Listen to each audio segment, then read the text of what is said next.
Hello viewers and welcome back to my channel. In this video I am going to teach you the poem The Wasteland written by Thomas Eliot.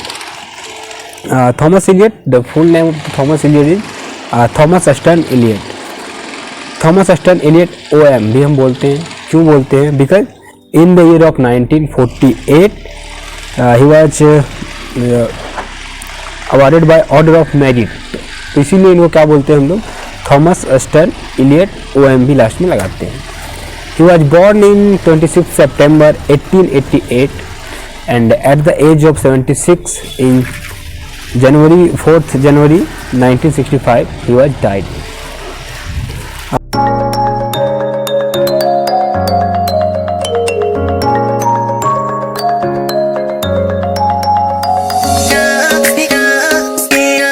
He was poet, playwright, publisher, essayist, literary critic, editor ये थे. और he was a major writer of 20th century. इनका जो स्थान था जहाँ पे इनका जन्म हुआ थे वो था लुइस मिसौरी. और ये काफ़ी ज़्यादा अटैच थे दो जगहों से, एक तो मिसौरी से और एक मिसिसिपी से. ये दो जगह से अटैच थे. मिसिसिपी जो है वो कहाँ पे है? मिसिसिपी रिवर के मतलब अराउंड है, उसी के आसपास में है. In 1914 he was move to England at the age of 25 for work, अपने काम के सिलसिले से, और marriage. In 1927 he take British citizenship and in the year of 1948 he was awarded by Nobel Prize in Literature. तो इससे हम लोग ये अंदाज़ा लगा सकते हैं कि कितने बड़े पोएट थे कि इनको नोबेल प्राइज़ दिया गया है लिटरेचर के फील्ड में. और इन्हीं at the same year 1948 he was also order of merit इनको मिला था. एजरा पाउंड जो है उनको ये अपना मेंटर, अपना गाइड, अपना लाइफ लॉन्ग फ्रेंड मानते हैं इलियट एजरा पाउंड को. और ये पोएम जो है वो डेडिकेटेड भी है उसी को. ये डायरेक्टर थे फेवर एंड फेवर पब्लिशर जो एक है उसके डायरेक्टर थे. और मैरिज किया था इन्होंने 1915 में. जो वाइफ थी वो थी विवियन हाईवुड से. ठीक है. और इसके बाद हम लोग आते हैं थोड़ा सा इनके वर्क पे. जो इनका वर्क था वो कैसा था, क्या क्या लिए लिखते थे, वर्क इनका टाइम क्या था. जो कुछ पोएम है इनके जो इम्पोर्टेंट पोइट्री है वो हम लोग देख लेते हैं. 1950 में इन्होंने लिखा था the love song of J Alfred Prufrock. काफ़ी इंपॉर्टेंट पोएम है ये. और सेकंड जो है वो जो कि हमने पढ़ेंगे द वेस्टलैंड है. थर्ड है 1925 में the hollow man. In 1930 S Wednesday. In 1943 four quarters. और जो इनके प्ले हैं 1935 में इन्होंने एक पब्लिश करवाया था मर्डर इन द कैथेड्रल और द कॉकटेल पार्टी इन 1949. तो ये इनके कुछ लाइफ वर्क्स थे जो इनकी लाइफ से रिलेटेड हैं. अब हम लोग आते हैं पोएम को. The waste land by T.S. Eliot. The poem is published in the year of 1922 and ये 3 बार पब्लिश हुआ था. फर्स्ट टाइम जब ये पब्लिश हुआ था तो अक्टूबर 1922 में हुआ था और द क्यूटेरियन UK के पब्लिशर है उसमें हुआ था.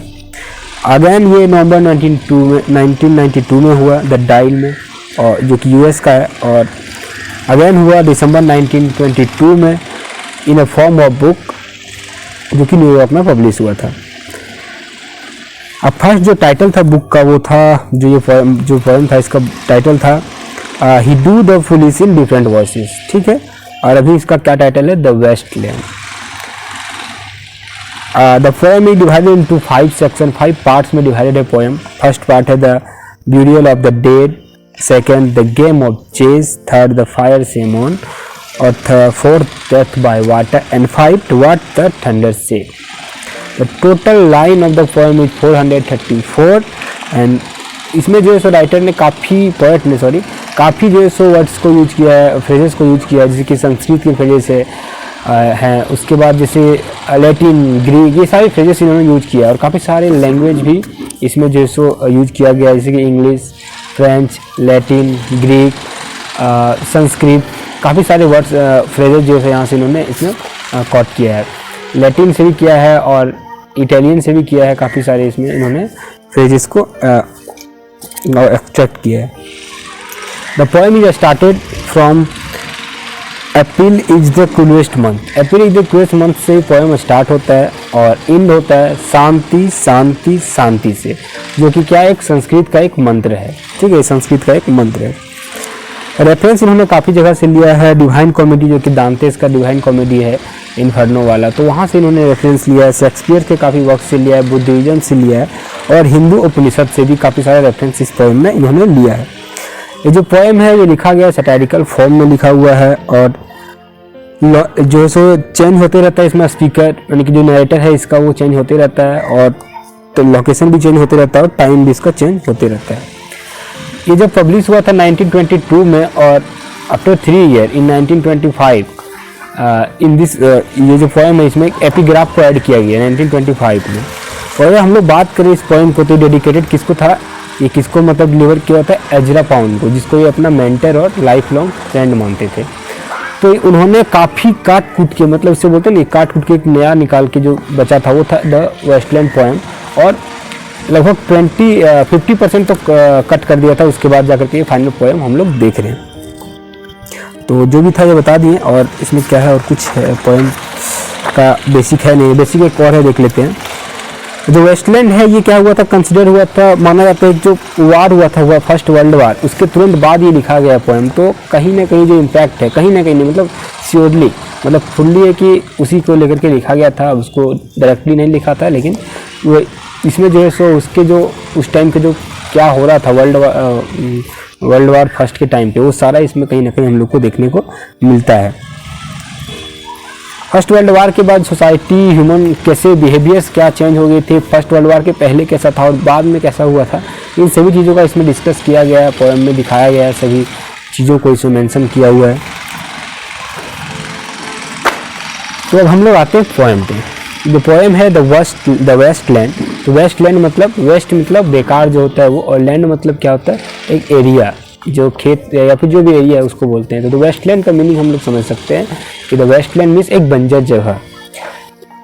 जो एपिग्राफ है वो किस में है, लैटिन में है। तो मैं ये प्रोनाउंस कर नहीं पाऊंगा, मुझे दिक्कत हो कि लैटिन है ये, तो प्रोनाउंस वाला यहाँ देख लीजिए, प्रोनाउंस होगा ये, ठीक है। नैम सिबियलम क्वेडियो में प्रोनाउंस नहीं कर सकता इसको, क्योंकि लैटिन में है। cum sego ipse oculis meis vidinam pulla pendere et cum illi pueri diceran sibilla dit leis responde badilla मैं इसका apodanai मीनिंग आपको बता देता हूँ। मीनिंग क्या है, taken from the Satyricon by Plotinus, in which the Sibyl are prophets who asked Apollo to grant her eternal life but forget to ask for eternal youth. She is hanging in a cage now, old and shriveled up, and when asked what she want, her only replies that I want to die. तो इसका meaning क्या है मैं आपको समझाता हूँ हिंदी में। इसका मीनिंग यही है कि सन गॉड जो होते हैं अपोलो, उससे एक बार क्या हुआ था कि कुछ मांगा था इन्होंने, लेडी ने वो ये मांगा था कि उसको जो है सो हमेशा उम्र बहुत लंबा हो। तो उम्र जो बहुत लंबा है उन्होंने मांगा ये सोच के कि मैं बहुत दिन जिंदा रहूँगा, लेकिन कहीं ना कहीं यही उसके लिए बहुत दुख की बात हो गई थी, क्योंकि उसको जब लास्ट में पूछा गया कि व्हाट यू वांट टू अभी नाउ, तो वो बोलती है कि आई वांट टू डाई। क्यों? क्योंकि वो ब्यूटी मांगना भूल गई थी कि मुझे जिंदा तो रहना है बहुत दिन तक, लेकिन ब्यूटीफुल रहना ये मांगना भूल गई थी, यूथ मांगना भूल गई थी। और वो धीरे धीरे छोटा होती गई। बॉडी जो हम लोग का कैसे होता है, एक एज के बाद छोटा होते जाता है, वो इतना छोटा हो गई थी कि केज में आ जाती थी। तो उस टाइम वो बस इतना ही चाहती है कि आई वांट टू डाई। तो ये इसका मीनिंग है जो हमारा ये है एपिग्राफ है उसका। अब ये पोएम किसको डेडिकेटेड है, एजरा पाउंड को। एजरा पाउंड कौन थे, एक अमेरिकन पोएट, एडिटर और ऑफ पोएम थे। इस पोएम के भी वो एडिटर हैं, Ezra pound. The first section of the poem is the burial of the dead. तो हम लोग फर्स्ट रीड करते हैं। अपील इज द क्रूएल्स मन bidding Lelacus out of the dead land, mixing memory and desire, staring dull roots with a spring rain। क्या बोल रहा है इस पोएट कि जो अप्रैल है, अगर हम लोग कैंटरबरी टेल्स देखें जो कि जहाँ से रेफरेंस लिया हुआ है अप्रैल मंथ का, तो कैंटरबरी टेल्स जो है जॉफरी चाउसर का फादर ऑफ इंग्लिश लिटरेचर है वो, तो उन्होंने उसमें अप्रैल मंथ को कैसा बोला है, अप्रैल मंथ को उन्होंने एक बहुत ही ब्यूटीफुल मंथ बोला है। क्यों बोला है? क्योंकि वो पॉजिटिव टाइम्स होता है, रिन्यूअल का टाइम होता है, सब चीज़ हरा भरा होता है, स्प्रिंग का टाइम जैसा, मतलब सब चीज़, ठंड भी अपना अंतिम सीमा पर होती है, वो इतना अच्छा मंथ है। लेकिन यहाँ पे टी.एस. इलियट क्या बोल रहे हैं इसको? टी.एस. इलियट बोल रहे हैं कि जो अप्रैल है वो क्या क्यूलेस्ट है। तो क्यूलेस्ट है, क्यों बोल रहे हैं ऐसा? देखो इसका मानना यहाँ दो टाइप हो सकता है। एक तो कि अप्रैल में जो है सो गुड फ्राइडे स्टार्ट होता है, और गुड फ्राइडे स्टार्ट होने से हम लोग जीसस क्राइस्ट को जो है सो रिमेंबर करते हैं, उनको सूली में चढ़ा दिया गया था। तो ये कहीं ना कहीं जीसस क्राइस्ट के का जो मतलब हम लोग याद करते हैं, वो दर्दनाक मतलब जो समय था, तो उसको याद करने से ये इसलिए भी हो सकता है कि टी.एस. इलियट ने ये लिखा हो, ठीक है। या फिर जो मेमोरीज होता है उस टाइम जो आता है, वो हमें कहीं ना कहीं दुख में डाल देता है, शायद इसके लिए इन्होंने अप्रैल को क्या बोला है? इन्वेस्ट मंथ बोला है। आगे ये लिखते हैं कि breeding lilacs out of the dead land. और जो लाइलस क्या होता है? एक फ्लावर है, एक बहुत ही ब्यूटीफुल फ्लावर है, ठीक है। यहाँ पे ये आ रहा होगा, ये फ्लावर है ये। तो ये फ्लावर जो है काफ़ी ब्यूटीफुल होता है, और वो उस टाइम खिलता है, वो फ्लावर उस टाइम क्या होता है? खिलता है। तो वो भी आता है उस टाइम। और memory and desire, memory means क्या होता है? पास्ट, जैसे हमने बोला ना, जैसे क्राइस्ट को हम लोग रिमेंबर करते हैं, या हमारी कोई भी ऐसी पास्ट की चीज़ें जो हम रिमेंबर करते हैं, तो हमें क्या करती है? मेमोरी और डिजायर, फ्यूचर। तो हम जो पास्ट हो चुका है, जो फ्यूचर हो चुका है, उन दोनों के बीच में क्या होते हैं? डिजायर के बीच में फंस जाते हैं, हमें कहीं ना कहीं मिक्सिंग मिल जाता है उसका एक। और डू रूट्स विथ स्प्रिंग रैन, मानो एकदम जो रूट्स है जो खत्म हो चुका है, वो भी क्या होता है? धीरे धीरे आने लगता है, रिवाइव करने लगता है वो भी।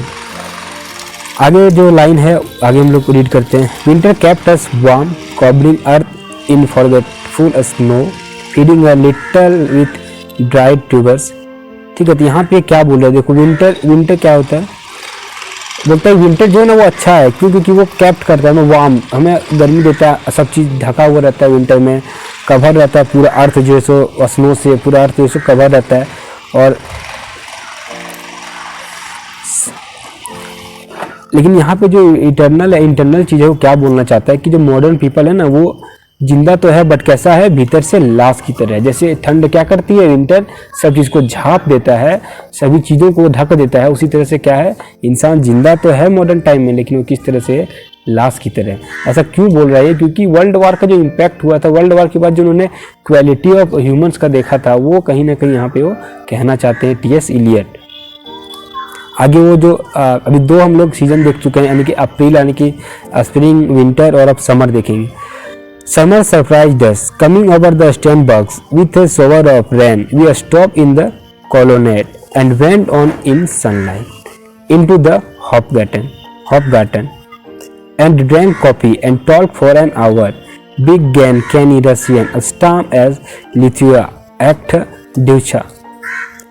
यहाँ पे क्या बोल रहे हैं? देखो समर जो है ना, वो हमें क्या करते हैं? सरप्राइज कर देता है। समर क्या करता है? हमें सरप्राइज करता है। कोलोनेड मतलब क्या होता है? जो वर्ड है वो अंडरलाइन कर लीजिए, इसका मतलब होता है ये रॉ ऑफ ट्रीज, एक लाइन में ट्रीज लगा हुआ रहता है। फॉरेनर कंट्रीज में ये काफ़ी ज़्यादा देखने को मिलता है, वो एक लाइन में ट्रीज जो है सो लगा हुआ रहता है। तो क्या बोल रहे हैं? समर जो है हमें सरप्राइज कर देता है। समर में ये लोग कहाँ जाते हैं? एक जो स्टैंडबर्ग है, जो एक लेक है, कहाँ पे ये लेक है? एक साउथ ऑफ म्यूनिच, जर्मनी में एक लेक है, ठीक है। ये फोटो यहाँ पे सारा आ रहा होगा, तो ये कहाँ पे है? जर्मनी में एक लेक है। वो वहाँ पे जाते थे समर में, बता रहे हैं वो। और वहाँ पे क्या करते थे? जब वो रेन होता था तो वो लोग वहाँ पे जो पेड़ का कतार है कोलोनेड, वहाँ पे वो लोग जाते थे, वहाँ पे रुकते थे। एंड दो कोलोनेड को आप तो पेड़ ऑफ ट्रीज का एक लाइन में, रॉ में ट्रीज बोल सकते हैं, या फिर जो हम लोग संसद देखते हैं ना, उसमें जो पिलर लगा होता है, एक लाइन में रहता है पिलर, तो उस जगह को भी हम लोग बोल सकते हैं। कोलोनेड मतलब वही होता है, ठीक है। वो एक रॉ में होता है, तो वो दोनों आप रेफरेंस ले सकते हो, ठीक है।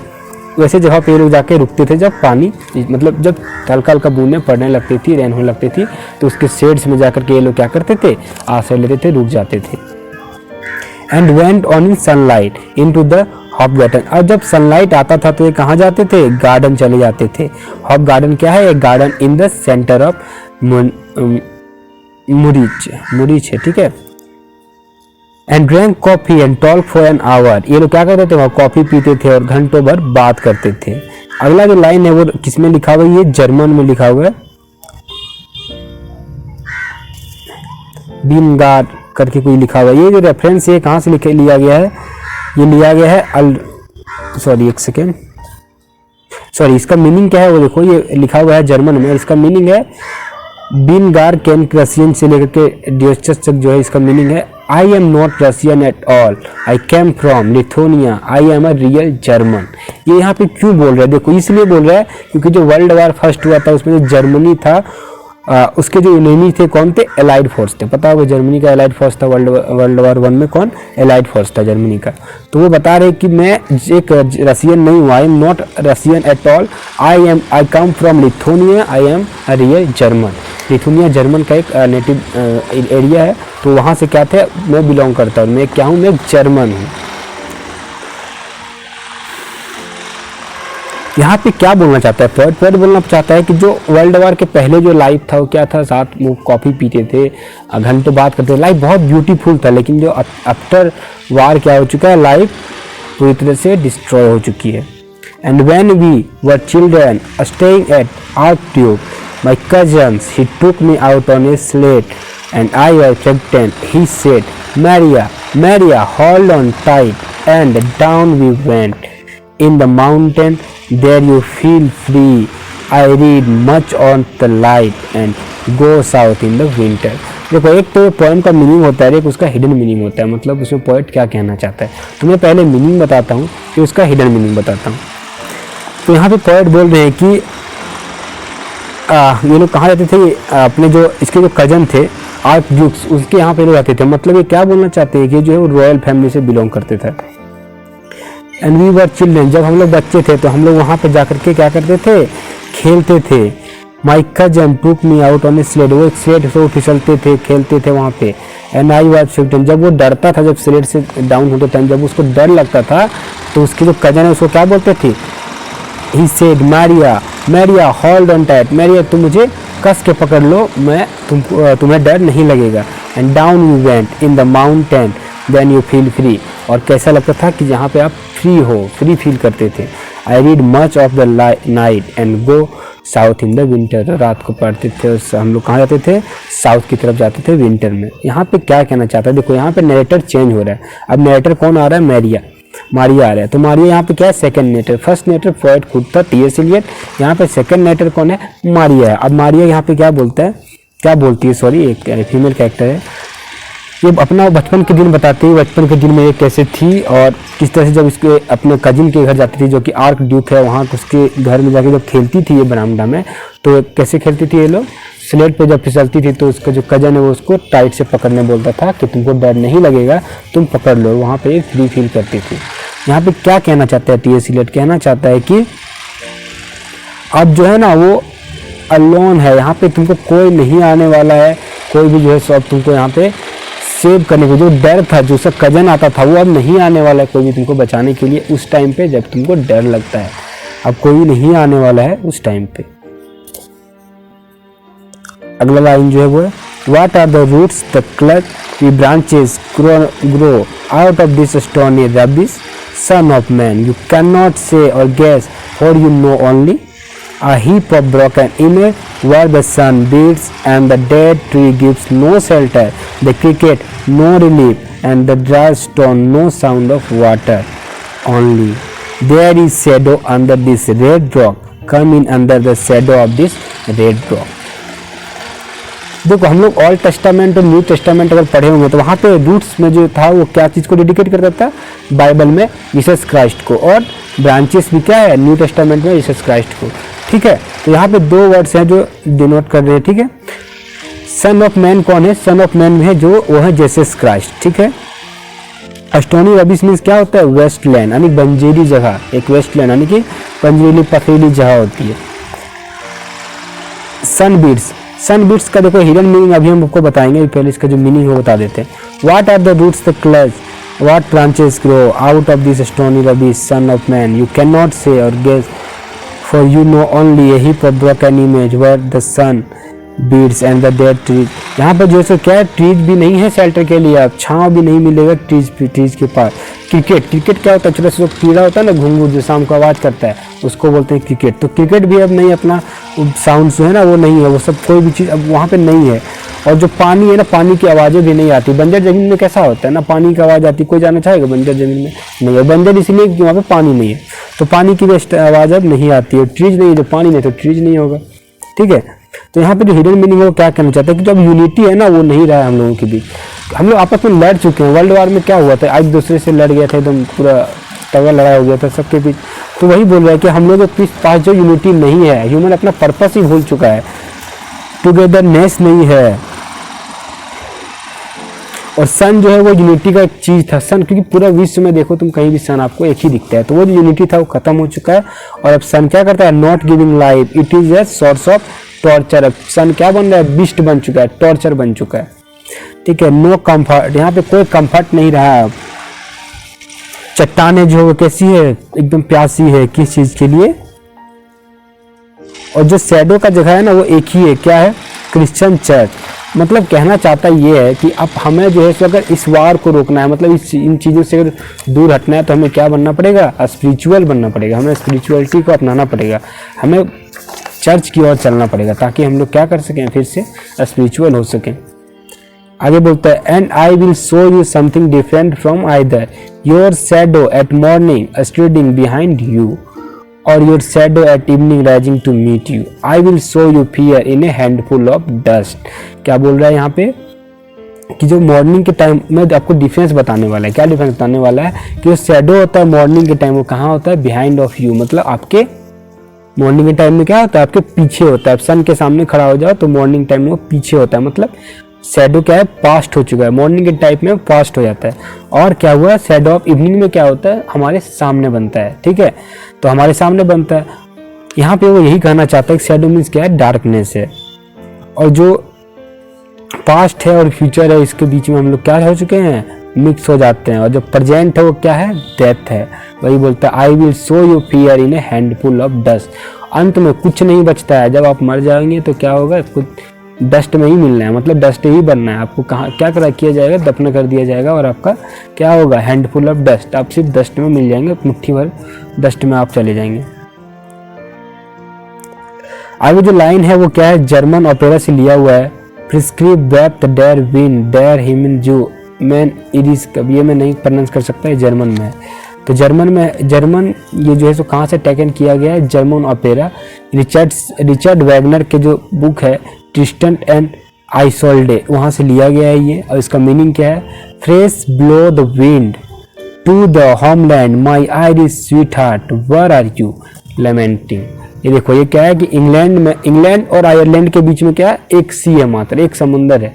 और ये दोनों का काफ़ी हर जगह पे ये चीज़ यूज होता है। काफ़ी आप पढ़े होंगे पोएम ना, तो ये दोनों का हर जगह पे चलता है कि इंग्लैंड और आयरलैंड के बीच बस एक सी है और इन दोनों को, तो उसका जो ये यहाँ पे अपना बिलव्ड के बारे में बता रहे हैं, ठीक है। इसीलिए क्या बोला कि हवाएं जो है बहुत अच्छी चल रही है होमलैंड की तरफ, और माई आयरिश स्वीट हार्ट, तो ये कहाँ के, इंग्लैंड के, और इसकी स्वीट हार्ट कहाँ की, आयरिश की है, मतलब वाइफ। और वहाँ पे वाइफ जो है वो लेमेंटिंग कर रही है, मतलब पछता रही है, क्यों, क्या चीज़ में खोई हुई है वो बता रही है। आगे है, you gave me hyacinth first a year ago, they called me the hyacinth girl, at when we came back late from the hyacinth garden, your arm full and your hair wet, I could not speak and my eyes fail, I was neither living nor a dead and I know nothing, looking into the heart of light, the silence, और दे अंदर lead तस्मीर। ये भी जो है क्या है, यहाँ पे क्या बता रहा है पोएट बता रहा है कि जो इसकी जो 1 ईयर एगो जो गर्लफ्रेंड थी, मतलब जो इसकी बिलव थी, वो क्या उनको, यहाँ पे नैरेटर फिर चेंज हो रहा है, सॉरी यहाँ नैरेटर फिर से चेंज हो रहा है। यहाँ पे कौन नैरेटर बन रहा है, हाइसिंथ गर्ल बन रहा है। और ये क्योंकि एक कोटेशन में है, तो यहाँ पे क्या है, कोटेशन में ये उसको और उसकी गर्लफ्रेंड ने बोला था, इसलिए ये कोटेशन में है। You gave me hyacinth first a year अगो, 1 साल पहले तुमने जो मुझे हाइसिंथ का फ्लावर दिया था, उसके बाद मुझे लोग क्या बोलने लगे थे, हाइसिंथ गर्ल। ऐसा हम लोग के साथ होता है, अगर हम लोग किसी को कुछ खास चीज़ अगर वो किया है तो उसके बाद उसका एक खास नाम बन जाता है उसी से रिलेटेड। और ये लोग कहाँ से आ रहे थे, हाइसिंथ गार्डन से जब आ रहे थे, लेट से आ रहे थे जब वहाँ से, तो इसका आर्म जो था वो फुल था, क्या चीज़ से, फ्लावर से। एंड योर हेयर वेट, उसका जो बाल था वो भीग चुका था। आई कुड नॉट स्पीक, और ये कुछ बोल नहीं पा रही थी। इसके आंखें जो है सो फेल मतलब देख नहीं पा रही थी। आई was neither living nor dead, मैं जिंदा थी या मर गई थी मुझे पता नहीं, but I knew nothing looking into the heart of light and the silence. नेटर जो स्पीक करता है कौन, यंग मैन के रूप में।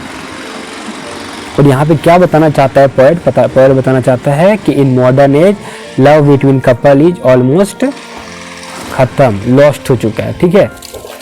और एक्चुअली इसका मीनिंग क्या है, एक्चुअली यही मीनिंग है कि मॉडर्न एज लव नहीं है दोनों के बीच में, क्योंकि इतने वार हो रहे हैं, वर्ल्ड वार हो रहा है, जाने जा रही है उसमें, तो इसीलिए ये बात को उन्होंने लिखा था। जो लास्ट लाइन है ऑयड अंडर द स्मीर, इसका मतलब है डिसलेट एंड एम्पटी द सी। तो आगे हम लोग कंटिन्यू करेंगे नेक्स्ट वीडियो में, ठीक है। Thank you for watching, keep supporting, be happy.